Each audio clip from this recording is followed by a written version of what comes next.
Hello everyone, welcome back to my channel Ecoverse, and if you like my videos then subscribe my channel and share it with your friends and classmates. So without any further delay, let's start our today's lecture. Last video में हमने definite integral start किया था, उसके basic हमने concept कर लिए थे। अब देखते हैं इम्प्रॉपर इंटीग्रल होता है तो उसे कैसे डील करते हैं। तो इम्प्रॉपर इंटीग्रल हमारा कब होता है, हमारे पास लिमिट्स दी हुई थी, अपर लिमिट लोअर लिमिट, ठीक है। अगर वो अपर लिमिट लोअर लिमिट हमारी इन्फिनिटी हो जाती हैं तब हम कहते हैं उसे इम्प्रॉपर इंटीग्रल, ठीक है। हमारे पास अपर लिमिट होती है और लोअर लिमिट होती है। अगर ये हमारी पॉजिटिव इन्फिनिटी और नेगेटिव इन्फिनिटी होती हैं, इसका मतलब ये होते हैं हमारे इम्प्रॉपर इंटीग्रल। फाइन। अब हमारे पास जब प्रॉपर इंटीग्रल था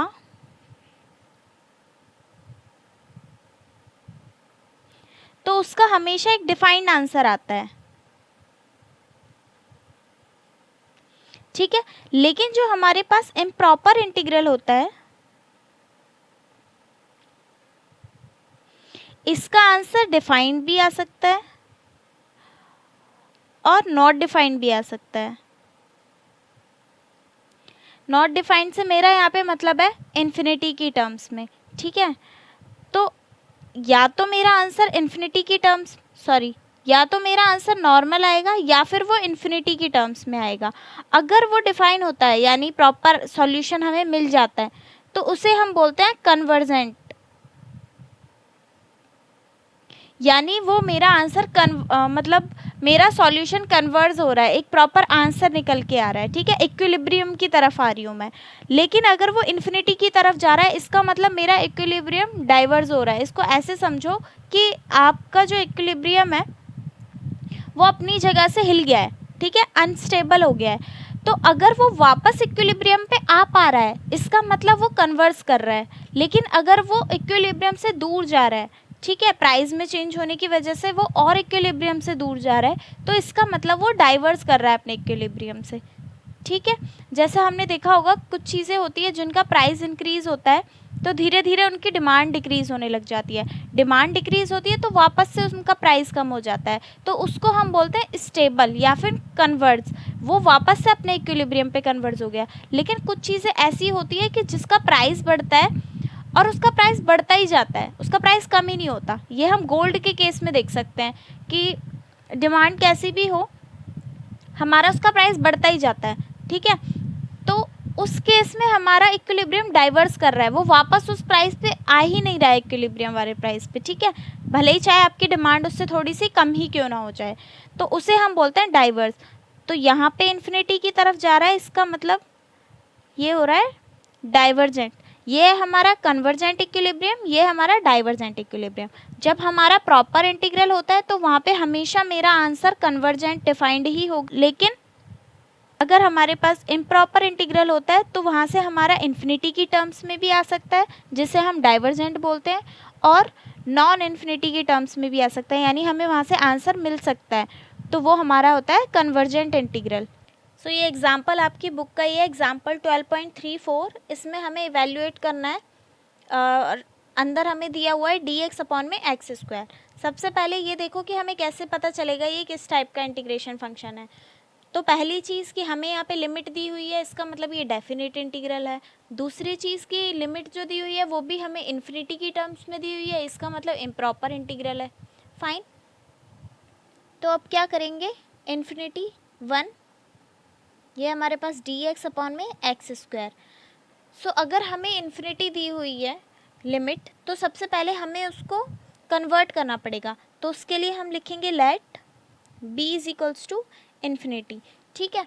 अब हमने इसको लेट तो कर लिया, लेकिन हमें इन्फिनिटी की वैल्यू एग्जैक्ट कैसे पता चल सकती है, हमें तो नहीं पता इन्फिनिटी क्या होता है। इसीलिए हम यहाँ पे लिमिट लेते हैं कि b tends to infinity, b हमारा इन्फिनिटी की तरफ जा रहा है।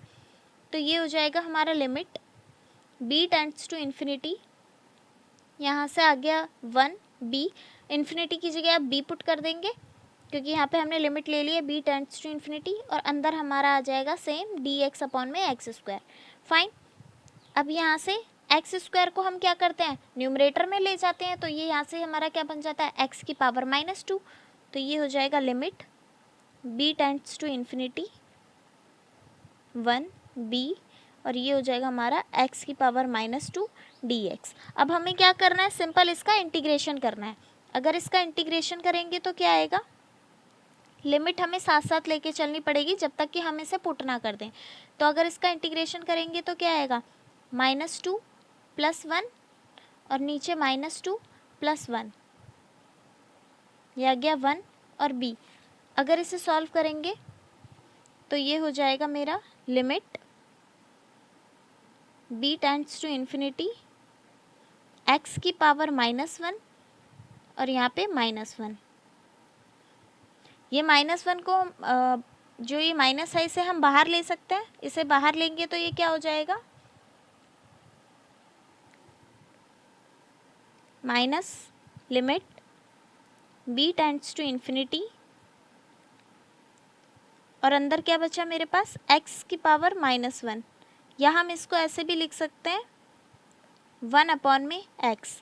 x की पावर -1 को मैं नीचे लेके आ सकती हूँ, तो ये +1 हो जाएगा, तो यहाँ पे x बचेगा, तो इसे हम अंदर सिंपल 1/x भी लिख सकते हैं। अपर लिमिट हमारी b है और लोअर लिमिट हमारी 1 है। अब हमें क्या करना है, लिमिट्स पुट करनी है। तो b tends to infinity, limit put करते हैं तो क्या आता है, पहले x की जगह b ले लेंगे माइनस, फिर x की जगह 1। अब यहाँ पे हम वैल्यू पुट कर देंगे, b की जगह हम इन्फिनिटी ले सकते हैं, तो ये हो जाएगा मेरा 1/∞ और 1/1 एज इट इज़। अब एक चीज़ जो आपको याद रखनी है कि जब 1/0 होता है तो ये मेरा हो जाता है infinity, we know that. But अगर 1/∞ होता है तो ये हमारा 0 के इक्वल होता है। फाइन, ये चीज़ याद रखना। अब यहाँ पे अगर 1/∞ है तो ये क्या हो गया, ये तो मेरा 0 हो गया, और 1/1 1 ही होता है, तो यहाँ से क्या आ गया मेरा -1। इसे बाहर लेके आएंगे तो ये हो जाएगा +1। अब यहाँ से हमारा एक डिफाइंड आंसर आ गया है 1। So this integral is convergent. Fine. So मैंने आपको बताया था कि अगर इम्प्रॉपर इंटीग्रल होता है तो उसका फंक्शन डिफाइन भी हो सकता है और इन्फिनिटी की टर्म्स में भी हो सकता है। तो यहाँ पे अगर हमारा डिफाइन आया है, हमें प्रॉपर आंसर मिल गया है, इसका मतलब ये इंटीग्रल हमारा कन्वर्जेंट है। ठीक है। अब एग्जांपल है आपका 12.37। इसके अंदर एक चीज़ नोटिस करो आप कि सिर्फ एक इन्फिनिटी नहीं है, आपका b भी इन्फिनिटी है और a भी इन्फिनिटी है, यानी जो आपकी लिमिट है वो -∞ से +∞ है। तो इसे कैसे सॉल्व करेंगे, सबसे पहले जब भी हमें कोई भी -∞ से इन्फिनिटी दी हुई होती है लिमिट, तो हमें उसे कन्वर्ट करना होता है। सपोज़ ये फंक्शन है आपका और इसकी लिमिट दी हुई है -∞ से +∞, तो इसे हम डायरेक्ट नहीं करते, पहले तो -∞ को 0 तक लेके जाते हैं, प्लस फिर 0 से लेके +∞ तक जाते हैं, तो ये हो गया dx। ठीक है। सबसे पहले हमने इस लिमिट को 2 पार्ट्स में डिवाइड कर दिया, एक बार -∞ से 0 और फिर 0 से +∞। ठीक है। अब ये क्या हो गया मेरे पास कि मेरे पास यहाँ पे -∞ है और यहाँ इन्फिनिटी है, x e की पावर -x²। तो यहाँ पे मुझे 2 टर्म्स मिल गई, इन्फिनिटी से लेके 0 तक। ये हो गया x e की पावर -x² dx, यहाँ पे भी dx है, प्लस अब 0 से लेके इन्फिनिटी तक। मैंने बताया था अपर लिमिट हमेशा बड़ी होती है, इसीलिए पहले -∞ से 0 और फिर 0 से इन्फिनिटी तक। तो ये हो गया x e की पावर -x² dx। यहाँ तक तो सिंपल है। तो अब मैं डायरेक्ट मतलब पूरे सॉल्यूशन में तो ये सारी चीज़ें एक साथ लेके नहीं चल सकती, तो क्या करेंगे, ये वाली जो टर्म है इसको हम लेट कर लेंगे I1, और ये वाली जो टर्म है इसको हम लेट कर लेंगे I2। इसका मतलब ये निकालने के लिए मुझे I1 और I2 को प्लस करना पड़ेगा। तो I1 और I2 दोनों अलग अलग सॉल्व करने पड़ेंगे। तो सबसे पहले हम सॉल्व करते हैं I1 के लिए। I1 क्या है मेरे पास, -∞ से लेके 0 x e की पावर -x² dx। फाइन। अब इसमें क्या करेंगे, ये देखो कि कौन सा मेथड लग सकता है। यहाँ पे सब्स्टिट्यूशन मेथड लगा सकती हूँ मैं। क्यों?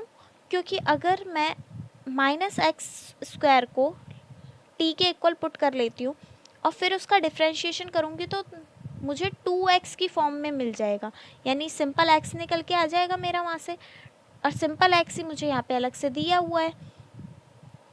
तो क्या करेंगे यहाँ पे, let t is equals to -x²। दूसरी चीज़ हमारे पास जो थोड़ी अजीब सी चीज़ लग रही है वो यही है कि इतनी सारी टर्म हमें पावर में दी हुई है, तो जो भी हमें अलग सा लगता है उसी को हम सब्सटीट्यूट कर लेते हैं। तो इसीलिए यहाँ पे -x² को ही हमने सब्सटीट्यूट कर लिया ताकि e की हमें सिंपल पावर मिल जाए और उसे हम आसानी से सॉल्व कर सकें। ठीक है, और x तो हमें बाद में मिल ही जाएगा क्योंकि अगर मैं इसे बेस में लेके आऊँगी तो वहाँ से हमारा x की टर्म्स में ही आएगा।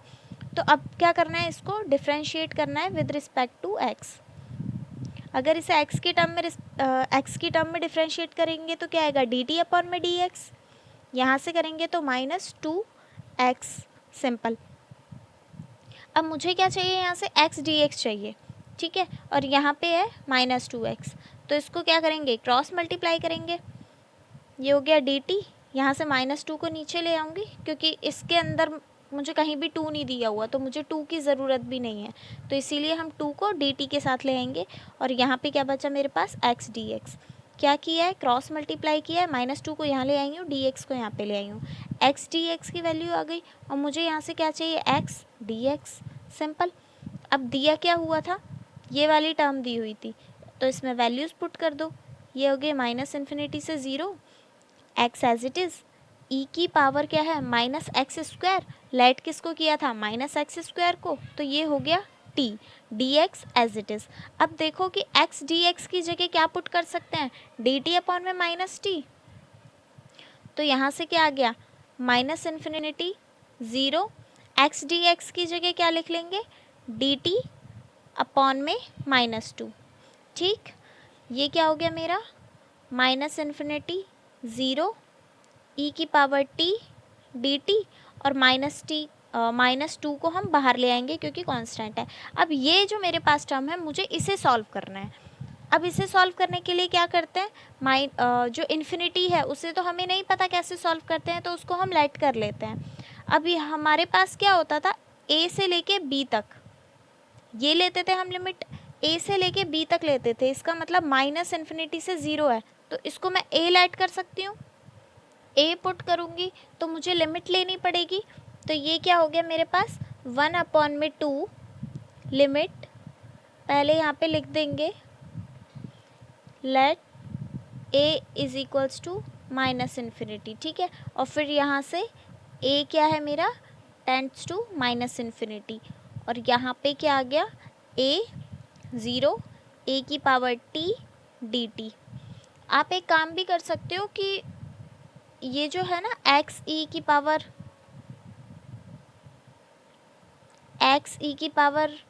x², खाली इसको लेके सॉल्व कर दो और फिर जो आंसर आएगा उसको I1 में पुट कर दो, या फिर डायरेक्ट भी कर सकते हो जैसे मैं करा रही हूँ कि साथ के साथ लेके चलो, कोई चीज़ किसी में पुट करने का झंझट ही नहीं है। ठीक है, तो अब इसे सॉल्व करेंगे तो क्या आएगा, 1/2 limit a tends to -∞, e की पावर क्या होगी यहाँ पे, e की पावर t, e x का इंटीग्रेशन क्या होता है, e की पावर x, तो ए टी का इंटीग्रेशन क्या होगा, e की पावर t।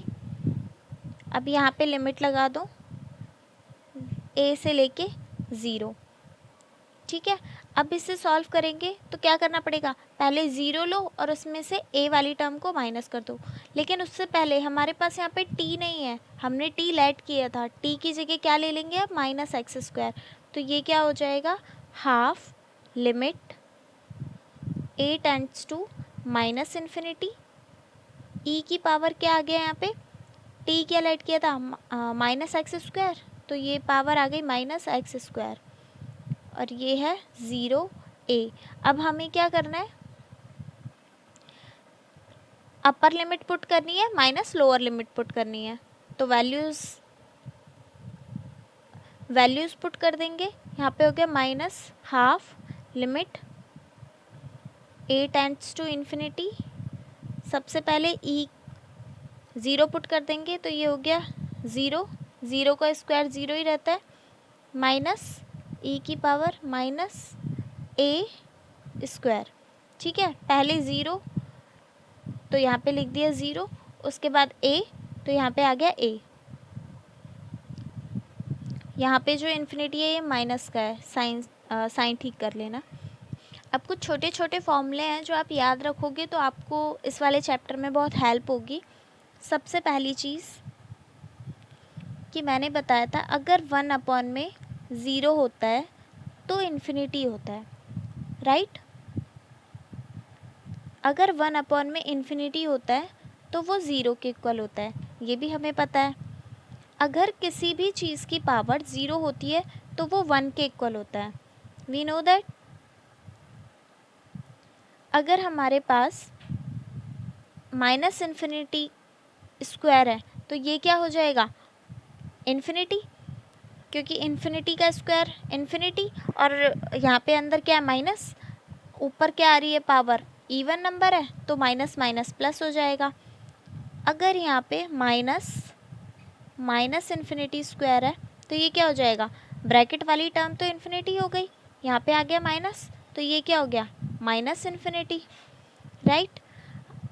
अगर e की पावर इन्फिनिटी है तो उसको बोलते हैं इन्फिनिटी, ठीक है। अगर e की पावर इन्फिनिटी तो वो होता है हमारा इन्फिनिटी। अगर e की पावर माइनस इन्फिनिटी है तो वो होता है हमारा 0, ठीक है। अगर e की पावर माइनस इन्फिनिटी है तो वो होता है हमारा 0। तो अब क्या करेंगे हम, जो हमारे पास a है माइनस इन्फिनिटी उसे वैल्यू पुट कर देंगे। तो ये सबसे पहले तो ये देखो e की पावर 0 है, किसी भी चीज़ की पावर 0 होती है तो वो क्या हो जाता है 1, तो ये हो जाएगा 1 माइनस ई की पावर माइनस ए स्क्वायर, ठीक है। और यहाँ पे आएगा माइनस हाफ, लिमिट लेने की ज़रूरत नहीं है। अब एक काम करते हैं, ए की वैल्यू पुट कर देते हैं। तो जब e की पावर 0 है तो ये तो 1 हो गया, माइनस यहाँ पे e की पावर क्या है माइनस ए स्क्वायर। तो जब e की पावर माइनस ए स्क्वायर है तो हमने तो a की वैल्यू क्या ली थी यहाँ पे माइनस इन्फिनिटी, तो ये वाला माइनस यहीं पे रहेगा, जो a के साथ है वो वाला minus as it is. a की जगह हमें वैल्यू पुट करनी है माइनस इन्फिनिटी, ठीक है। ये देखो a की वैल्यू है मेरे पास माइनस इन्फिनिटी, तो एक माइनस मेरे पास ऑलरेडी है, एक माइनस अंदर आ गया, और ये हो गया स्क्वायर, क्योंकि हमारे पास a स्क्वायर दे रखा है, ब्रैकेट क्लोज। अब इसे सॉल्व करो, माइनस और माइनस इन्फिनिटी स्क्वायर, इसकी वैल्यू हमने अभी देखी थी। माइनस इन्फिनिटी का स्क्वायर क्या होता है पॉजिटिव इन्फिनिटी, और अगर पॉजिटिव इन्फिनिटी के साथ माइनस आ गया तो नेगेटिव इन्फिनिटी, ये वाली टर्म है सेम यही आ रही है यहाँ पे, तो ये क्या हो जाएगा माइनस इन्फिनिटी। इसका मतलब ये आ गया मेरा हाफ 1 माइनस, ये क्या हो गया e की पावर माइनस इन्फिनिटी, ठीक है, ब्रैकेट क्लोज। और e की पावर माइनस इन्फिनिटी क्या होता है 0, इसका मतलब ये वाली तो पूरी टर्म 0 हो गई। अगर ये पूरा 0 हो गया तो 1 माइनस 0 क्या हुआ 1, और उसको इससे मल्टीप्लाई करेंगे तो सेम चीज़ आ जाएगी। इसका मतलब यहाँ से मेरा आंसर निकल के आ गया -1/2। तो I1 की वैल्यू क्या आ गई मेरे पास -1/2।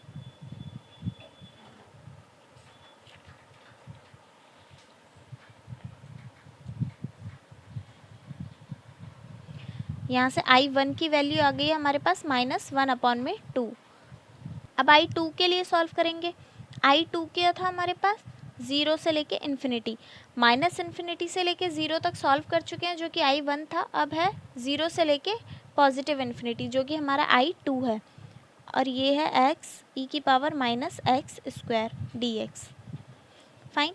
अब क्या करेंगे, इन्फिनिटी को लेट कर लेंगे b, ए से बी तक होती है हमारी लिमिट, हमारे पास बी की जगह इन्फिनिटी दिया हुआ है, सो लेट कर लेंगे B is equals to infinity. तो यहाँ से लिमिट लग जाएगी हमारी, limit B tends to infinity. इस बार इन्फिनिटी पॉजिटिव आएगा, ये प्लस माइनस का ध्यान रखना। ओके, अब क्या हो गया यहाँ से 0 से लेके b x e की power minus x square D x. Fine, अब इसे दोबारा से सॉल्व करने की ज़रूरत नहीं है, हमें पता है कि इंटीग्रेशन करने के बाद क्या आएगा, क्योंकि हमने ऑलरेडी किया है अभी तो सिर्फ हमारे पास लिमिट ही तो चेंज हुई है, अंदर वाली टर्म तो सेम ही है। तो जो पहले आया था वही हम डायरेक्ट ले लेंगे, माइनस हाफ ई की पावर माइनस एक्स स्क्वायर, ये क्या है b0। ठीक है, जो सेम वही है जो पहले किया था वही अब ले लेंगे। तो अब इसे सॉल्व करेंगे तो क्या आएगा, limit b tends to infinity. अब या फिर एक काम करो, हाफ पहले ही बाहर निकाल लो, अंदर क्या बचा e की पावर, ये हो गया b0। अब यहाँ पे वैल्यूज पुट करो, लिमिट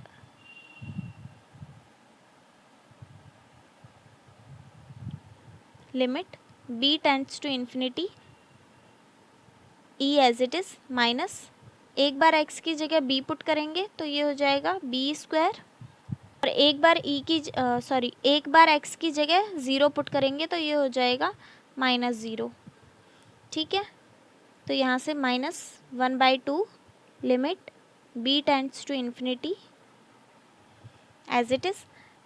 अब यहाँ पे देखो कि e की पावर माइनस b स्क्वायर तो वही है, e की पावर 0, अभी हमने देखा था कि किसी भी चीज़ की पावर 0 होती है तो 1 हो जाता है। अब यहाँ पे 1/2 एज इट इज़, लिमिट अब नहीं लगाएंगे क्योंकि अब हम यहाँ से वैल्यू पुट कर देंगे, तो e माइनस b क्या है हमारे पास यहाँ पे, इन्फिनिटी स्क्वायर। इस बार हमने ब्रैकेट का साइन नहीं लगाया है क्योंकि हमारे पास क्या है, इन्फिनिटी का स्क्वायर है। ठीक है, माइनस का स्क्वायर नहीं है, सिर्फ इन्फिनिटी का स्क्वायर है, और यहाँ पे हो गया -1। अब e की पावर अगर माइनस इन्फिनिटी होती है तो क्या होता है, 0। e की पावर इन्फिनिटी होती है तो इन्फिनिटी, और e की पावर माइनस इन्फिनिटी होती है तो 0। तो यहाँ से आ गया 1/2,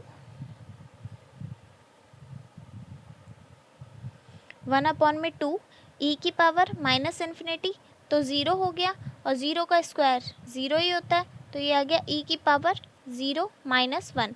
अब किसी भी चीज़ की पावर अगर 0 है तो वो तो 1 हो जाएगा। इसे ठीक कर लेना, यहाँ पे 0 आएगा, e की पावर माइनस इन्फिनिटी होती है तो 0 होता है ना, तो 0 -1। अब यहाँ से मेरे पास क्या बचा, हाफ, और अंदर बचा -1। 0 -1 क्या होता है हमारे पास, -1। तो अब इसे सॉल्व करेंगे तो ये क्या हो जाएगा, 1/2, माइनस माइनस हमारा प्लस हो जाएगा, और 1/2 क्या आ गई हमारी I2 की वैल्यू। अब हमारे पास I1 भी है और I2 भी है, तो जो हमारे पास पहले वैल्यू थी उसमें हम वैल्यू पुट कर देंगे। तो क्या था हमारे पास, हम देख रहे थे बार बार माइनस इन्फिनिटी से इन्फिनिटी। ठीक है, दोनों जगह हमारे पास इन्फिनिटी था, यहाँ पे x e की power minus x square D x, और ये हमने क्या निकाला था, I1 प्लस में I2।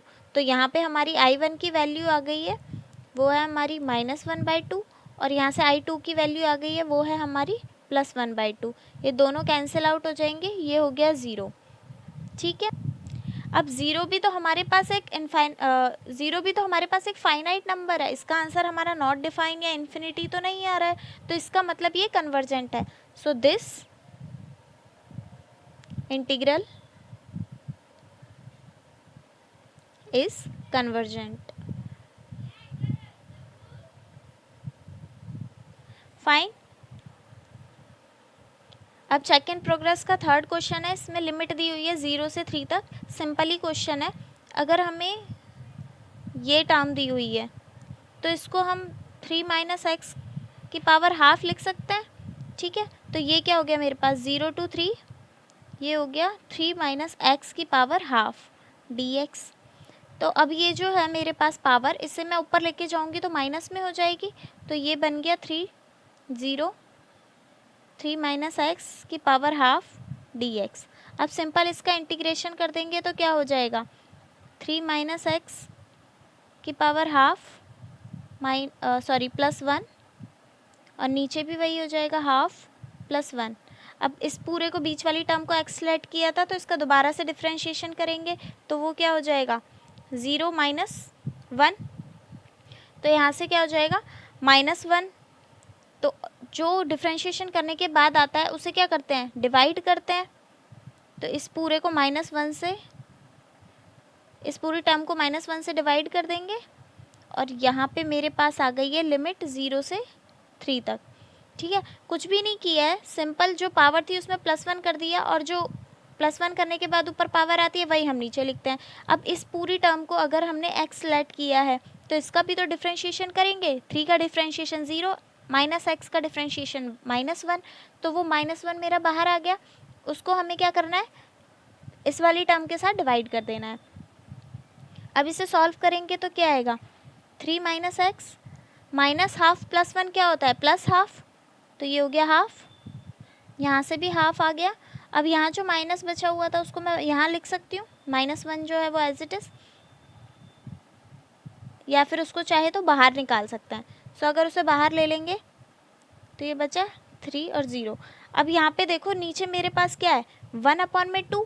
अगर इसका रेसिप्रोकल कर दूंगी तो 2/1 हो जाएगा, यानी डिवाइड की फॉर्म में, मल्टीप्लाई की फॉर्म में ले जाऊंगी तो 2/1 हो जाएगा। तो ये क्या हो गया, यहाँ पे आ जाएगा 2, तो मैं उसे बाहर निकाल सकती हूँ। तो ये हो गया 3 - x की पावर हाफ और यहाँ पे 3 0। अब क्या करेंगे, वैल्यूज़ पुट कर देंगे। तो सबसे पहले x की जगह 3 पुट कर देंगे और फिर x की जगह 0 पुट कर देंगे। इस बार 0 इसलिए पुट करें क्योंकि प्लस माइनस की टर्म में, मल्टीप्लाई की में होता तो पूरा ही 0 हो जाता। ठीक है, अब यहाँ से क्या आ जाएगा मेरे पास, 3 - 3 क्या होता है, 0, 3 - 0 क्या होता है, 3, तो यहाँ पे आ गया 3 की पावर हाफ और इस पूरे के साथ -2। तो यहाँ से वैल्यू क्या निकल के आ गई, -2 - 3 की पावर हाफ। अब 3 की पावर हाफ क्या होता है, ये हो गया -2 और ये हो गया -√3, क्योंकि पावर हाफ का मतलब अंडर रूट ही तो होता है। अब इसको मल्टीप्लाई करेंगे तो ये क्या हो जाएगा, 2√3, माइनस माइनस प्लस हो जाएगा। तो यहाँ से मेरे पास वैल्यू आ गई 2√3। This means this integral is convergent. Fine. तो यहाँ से आपका ये इंटीग्रेशन वाला चैप्टर भी ख़त्म हो गया है। अब नेक्स्ट वीडियो से नेक्स्ट ब्लॉक स्टार्ट करेंगे। सो टिल देन बाय, और अच्छे से डिफरेंशिएशन इंटीग्रेशन की प्रैक्टिस कर लेना, क्योंकि अभी आपके आगे जो आने वाले चैप्टर्स हैं उन सब में यूज़ होने वाले हैं।